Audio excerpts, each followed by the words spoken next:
Olá, alunos! Meu nome é Larissa Maia, eu vou estar com vocês na disciplina de Economia Internacional do curso de Logística. Nós vamos ver 3 competências, das quais vamos tratar sobre as operações cambiais, a macroeconomia e também o balanço de pagamentos. Essa nossa disciplina, a gente inicia com a macroeconomia, a competência 1. Só que eu não posso passar adiante sem antes falar com vocês sobre o que é economia. Então nós trouxemos aqui uma definição do autor Vasconcelos que define o que é economia. Então ele diz que é a ciência social que estuda como o indivíduo e a sociedade decidem utilizar os recursos produtivos escassos na produção de bens e serviços, de modo a distribuí-los entre as várias pessoas e grupos da sociedade com a finalidade de satisfazer as necessidades humanas. Mas aí você me pergunta, o que vem a ser bens? Bens é tudo aquilo que satisfaz as nossas necessidades, não só bens, mas também serviços. Então, o ser humano, na verdade, nós temos 3 necessidades básicas. Uma é de alimento, a outra é de agasalho, a outra é de uma moradia.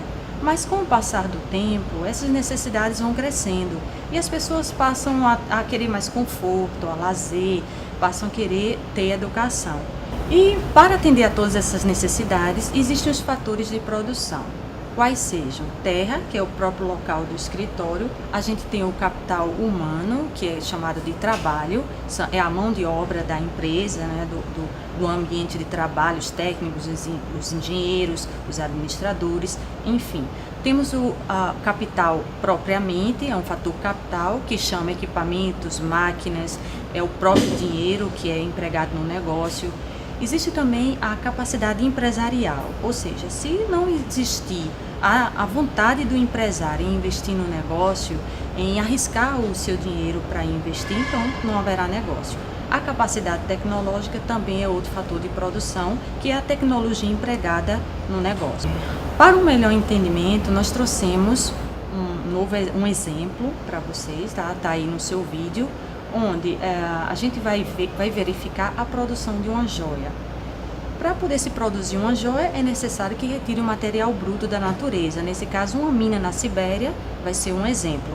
No vídeo de vocês podem ver essa imagem. Depois é retirada a pedra, posteriormente ela segue para a transformação através das mãos dos ourives e posteriormente ela vai ao mercado para as lojas de joias, as joalherias, ok?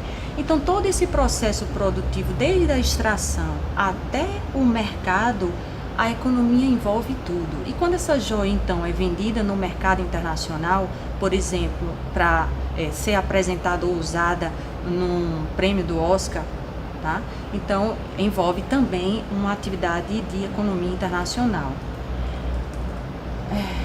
O estudo da economia internacional envolve todos esses aspectos ligados a essas atividades econômicas. Utiliza os mesmos fundamentos da economia, é por isso que a gente tinha que entender um pouco do que se trata.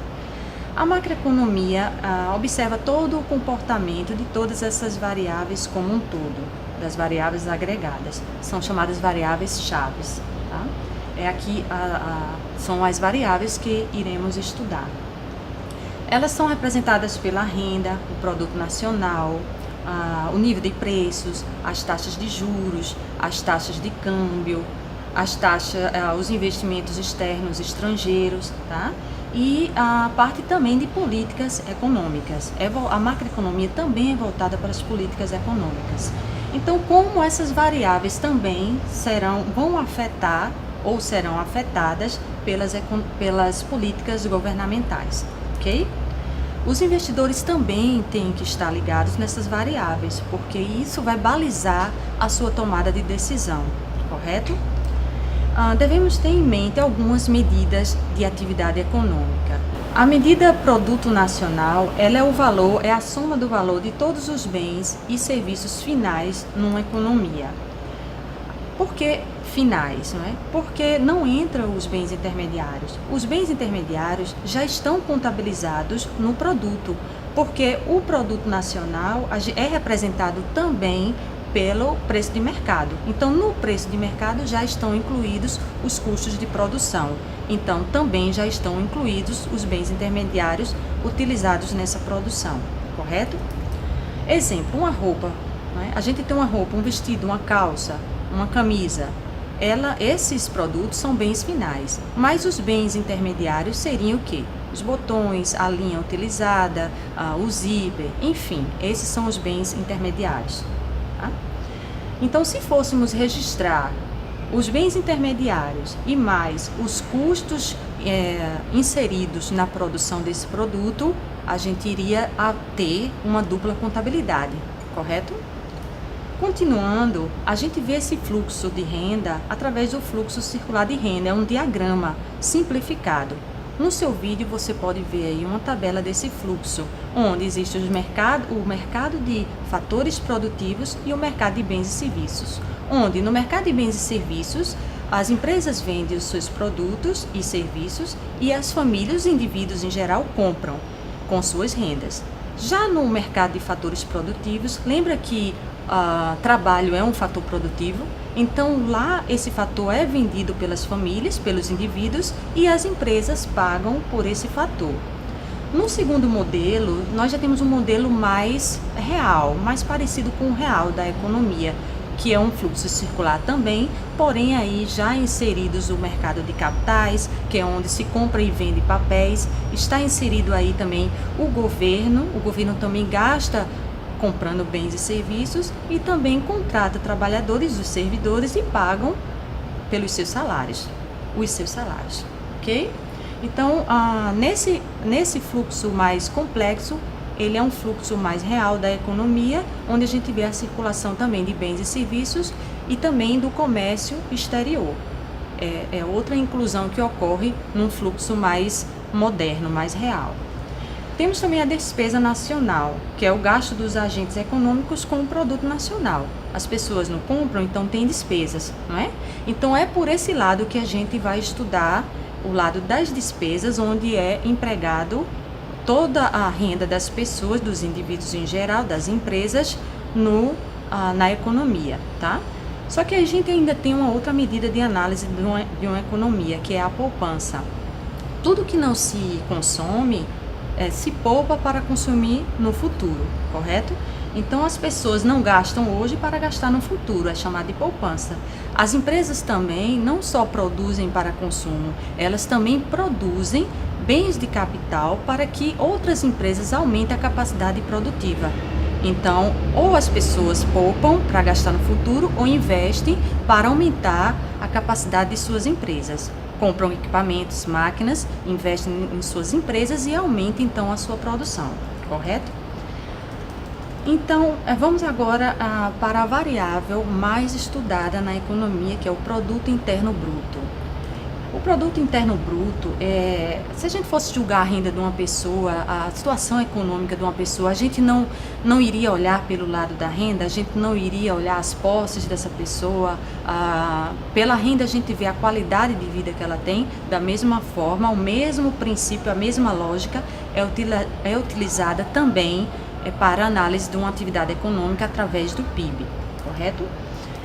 O PIB, ele mede duas contas simultaneamente, tanto o lado da produção como o lado da renda. Por quê? Para cada lado existe um comprador e um vendedor. Se a produção de uma economia se produz para que alguém compre, então com as rendas as pessoas compram. Então, R$1 sendo vendido no mercado é a mesma coisa de R$1 na renda de alguém saindo para comprar esse produto.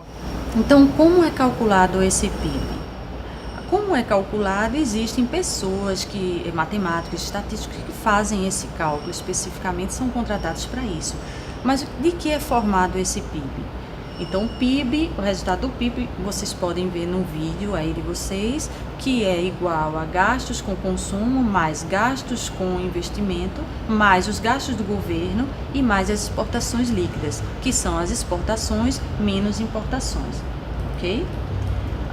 Passando aqui o que não se inclui no PIB, né? A gente sabe que produtos que não são vendidos no mercado não podem entrar no PIB, eles não têm como ser mensurados. Algumas coisas também ilegais, né? Alguns produtos ilegais, como drogas, como produtos contrabandeados, também não podem entrar no PIB, correto? E também exclui-se os itens produzidos nos lares, que é aquela produção de subsistência, que não vai para o mercado, serve apenas para o consumo doméstico, correto? Vamos passar agora para o sistema monetário. Esse sistema monetário brasileiro, ele é muito complexo, mas ele não é o escopo do nosso estudo. Então, eu vou falar apenas de moeda, que é o instrumento principal desse mercado financeiro, tá? Em uma economia que há necessidade de escambo, realmente se torna complicada as operações, né, de troca. Teria que haver uma dupla coincidência, um grupo precisando, e sem um instrumento de trocas, imagine uma economia sem moeda. Seria extremamente difícil, né, as trocas. Então, passou a existir um instrumento metálico, que é chamado de moeda, que é o conjunto de ativos ou dinheiro de uma economia que as pessoas usam em geral para comprar bens e serviços, né, entre as pessoas. Todo empreendimento passa por momentos de dificuldade, então muitas vezes o empresário ele precisa recorrer a recursos de terceiros. Ele pode usar o seu próprio, mas aí ele ficaria um pouco mais limitado. Então, nesse sistema monetário, nesse sistema financeiro, existem os intermediários financeiros, quais sejam. Eles estão divididos em bancários, né? São aqueles que criam moeda, ou seja, eles recebem depósito à vista e com esse dinheiro eles podem sair emprestando. É como se ele estivesse criando dinheiro na economia. E os não bancários. Os bancários são formados por aqueles bancos comerciais e múltiplos, que o comercial é Bradesco, Itaú, Santander. Os múltiplos, o Bradesco exerce as duas funções, ele é um exemplo de banco múltiplo. E os não bancários, eles não captam depósitos à vista e são representados por bancos de investimentos, sociedade de crédito, algumas corretoras, tá? O Conselho Monetário Nacional é o órgão normativo máximo do sistema financeiro. Ele foi instituído pela Lei 4.595 de dezembro de 1964. Ele foi criado para expedir diretrizes e manter um bom funcionamento do sistema financeiro, tá? Dentre suas funções estão justamente a de coordenar as políticas monetárias. E o órgão máximo executor é o Banco Central, é ele quem executa as políticas do governo, que são implementadas pelo Conselho Monetário Nacional. O Banco Central também é o banco do governo, também é o banco dos bancos, porque ele empresta dinheiro a outros bancos. Ele é o agente financeiro do governo e ele é o executor da política monetária, como eu já falei. Política monetária nada mais é do que o país precisa zelar pelo bem comum das pessoas, né? Pelo bem geral. E juntamente com os governos estaduais e federais, eles se unem para que essas políticas sejam implementadas, tá? Então, o governo promove três políticas, na verdade, a monetária, a fiscal e a cambial. Na monetária, que é a que a gente está tratando, ele mexe com a oferta de moeda na economia. Ele tem que controlar a moeda, a circulação da moeda na economia. Por quê? Porque existe um risco de inflação com excesso de moeda circulando, tá? Então, por exemplo, quando o governo deseja promover uma política monetária expansionista, ele cria moeda, ele lança moeda na economia. Quando ele quer restringir a atividade econômica, justamente para não gerar inflação, ele retira a moeda. E como? Existem alguns instrumentos, tá? Aí você deve estar se perguntando, mas como, né? E para quê? Para controlar a inflação, como eu já falei, e o poder de compra dessa moeda. Com mais dinheiro no bolso, as pessoas compram mais, as empresas e as pessoas compram mais. Então vai faltar o produto no mercado. Com a falta, os preços se elevam e é aí que causa a inflação. Os instrumentos que o Banco Central utiliza para conter esse avanço da moeda na economia, essa quantidade excessiva de moeda, justamente são três: operações de mercado aberto, O Banco Central, como executor, ele entra no mercado de capitais comprando, né, papéis, títulos, enfim. Isso são operações que não entram aqui no escopo do nosso estudo. Ele pode também, ele compra ou vende de acordo com a quantidade de moeda na economia.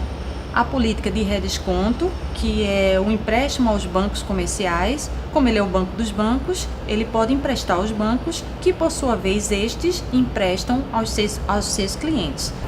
E você me pergunta, professora, mas para que e como? Para controlar a inflação e o poder de compra dos indivíduos, tá?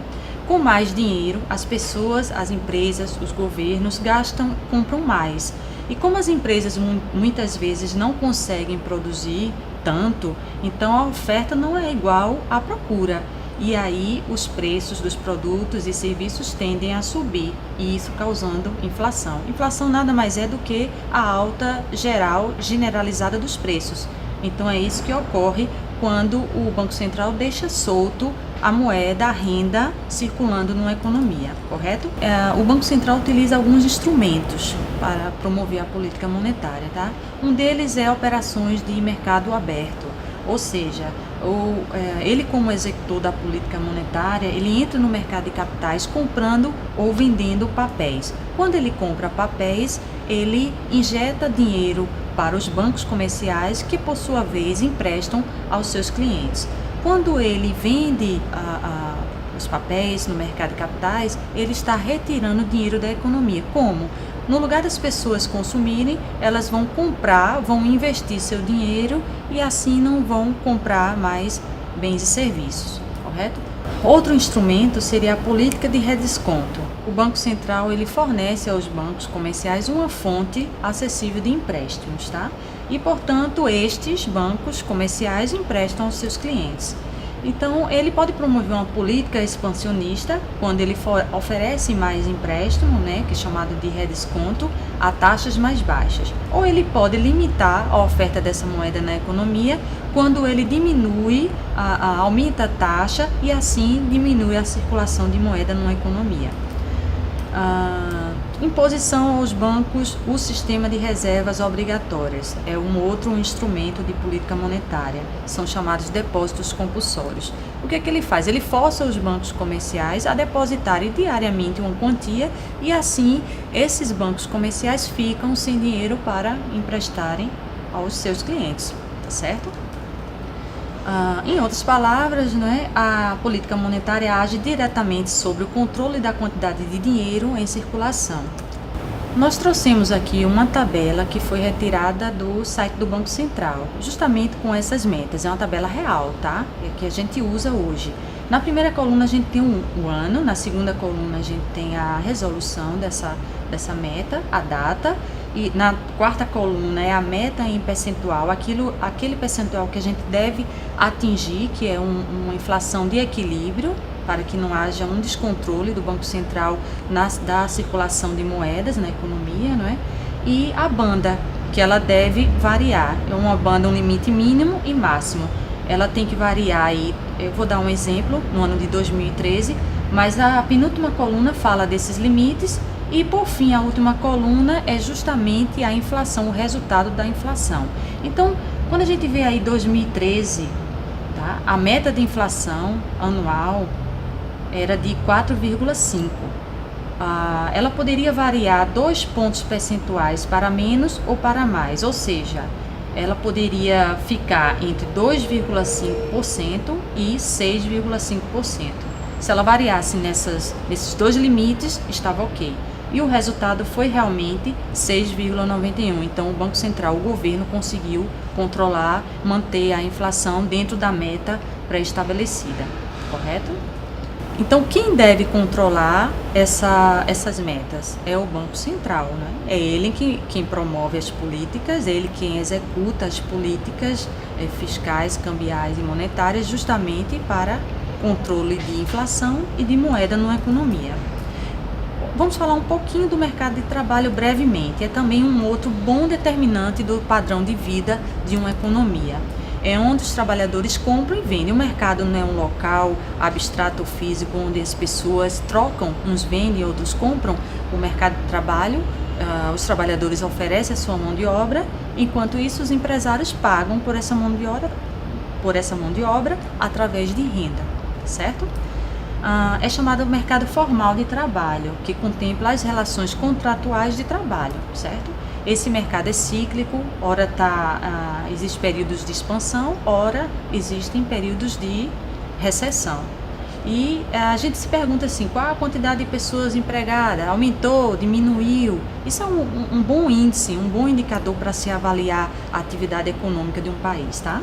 Então vamos entender rapidamente um pouco sobre o mercado de trabalho. Do ponto de vista macroeconômico, nesse mercado a gente analisa algumas variáveis, tá? Do cotidiano dos trabalhadores, que seriam salários, desemprego, a rotatividade, né, que é o turnover nas empresas, e a produtividade. Quando a gente fala de nível de desemprego, são pessoas que estariam dispostas a trabalhar, mas que não encontram emprego, tá? E a gente tem que entender um pouco a divisão dessa população para poder a gente entender o que seria uma taxa natural de desemprego.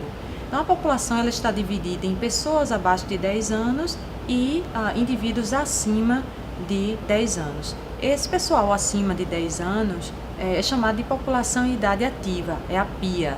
Aí você deve me perguntar, nossa, por que crianças estão no mercado de trabalho? Não é isso. Em países desenvolvidos, a gente vê que a idade mínima para o trabalho é de 15 anos. Aqui no Brasil, infelizmente, a realidade é essa. Existem crianças trabalhando, a gente ainda tem trabalho infantil. Então, para poder a gente contabilizar essas questões, o IBGE inclui na sua metodologia esse pessoal com essa idade, tá? Então, no mercado de trabalho, para a gente analisar esse mercado, a gente só considera a população em idade ativa, que é a PIA. Esta se divide em população economicamente ativa, que é a PEA, que é a própria força do trabalho, ou seja, as pessoas empregadas ou desempregadas, tá? Num certo momento de tempo. Temos também, dentro dessa PIA, a população ativa não integrada ao mercado de trabalho. O que seriam essas pessoas? Seria uma outra subdivisão, que seriam os capacitados para o trabalho, que são os trabalhadores desalentados, ou seja, os dispostos a trabalharem, mas que estão desestimulados a buscar emprego.